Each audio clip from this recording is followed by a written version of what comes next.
कहानी सगासा के मुताबिक मुल्जिमान ने 2 लोगों को कत्ल किया जबकि एक शख्स को शदीद मजरूब किया और ट्रायल कोर्ट में मुल्जिमान को सजाए मौत हुई, जिसके खिलाफ उन्होंने हाई कोर्ट के अंदर अपील फाइल की, जिसके अंदर उनकी कुछ ग्राउंड्स थी कि गवाहान करीबी रिश्तेदार हैं और 161 सीआरपीसी के स्टेटमेंट डिलेड हैं and there are material contradictions in the statement of the witnesses. ये आप कह सकते हैं कि क्रक्स है उनके आर्ग्यूमेंट्स का।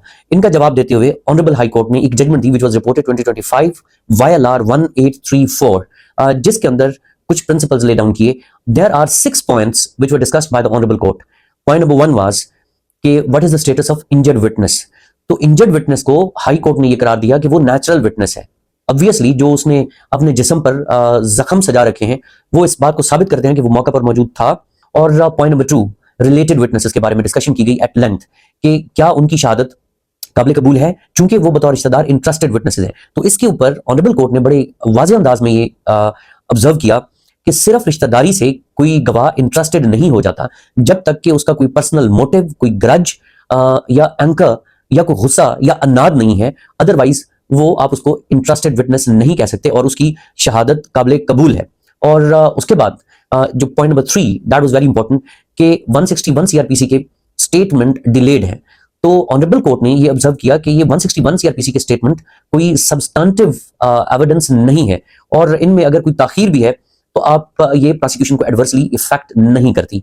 And point number 4 was regarding the motive कि चूंकि पुरानी दुश्मनी थी, मोटिव प्रूव था और वजह अनाद वाज़े तौर पर साबित थी, उसके बाद कोई गुंजाइश नहीं बनती कि उसको डिसबिलीव किया जाए। And point number 5 was contradictions और discrepancies in the statement of the witnesses कि क्या वाकई कोई तजाद मौजूद है, जिसको पॉइंट आउट भी किया अक्यूज की तरफ से, डिफेंस की साइड से। मगर ऑनरेबल कोर्ट ने इसके ऊपर भी अपनी ऑब्जर्वेशंस दी कि हर कॉन्ट्रडिक्शन या डिस्क्रिपेंसी को आप इस अंदाज में डील नहीं कर सकते अनटिल अनलेस वो salient features of the case को शेक नहीं कर देती। और अगर अमूमी नौयत के या ट्रिवियल नेचर के अगर आप कॉन्ट्रडिक्शंस को कंसिडर करने लगेंगे तो फिर तो किसी भी केस में सजा नहीं दी जा सकती और ना ही आप इसका प्रीमियम दे सकते हैं अक्यूज को कि चूंकि कुछ मामूली से कॉन्ट्रडिक्शंस हैं, तजादात हैं, लिहाजा उसका फायदा मुल्जिम को जाए। No, not at all.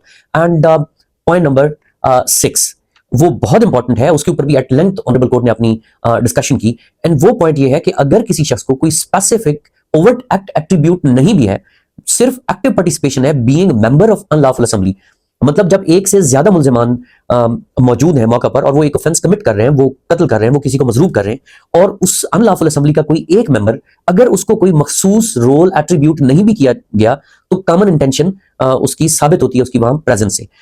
इस तमाम डिस्कशन के बाद जो अपील अगेंस्ट कन्विक्शन थी मुल्जिमान की, दैट वाज डिसमिस्ड।